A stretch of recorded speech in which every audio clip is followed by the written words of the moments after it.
টি-20তে বাংলাদেশের নতুন অধিনায়কের দায়িত্ব পেলেন নুরুল হাসান সোহান।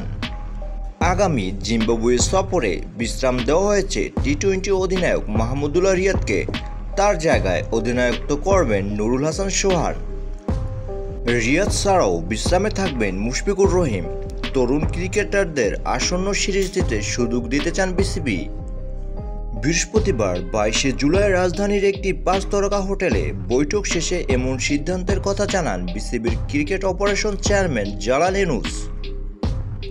এখন পর্যন্ত মাহমুদুল্লাহর নেতৃত্বে 43 ম্যাচে জিতেছে মাত্র 16টি, আর সর্বশেষ 13 ম্যাচে একটিও জয়ের দেখা পায়নি রিয়াদ।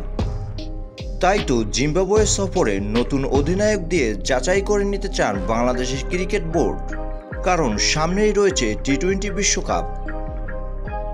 এখন শুধু দেখার অপেক্ষা এই উইকেটকিপার ব্যাটসম্যান তার নেতৃত্ব দিয়ে কতটুকু দলকে এগিয়ে নিতে পারে।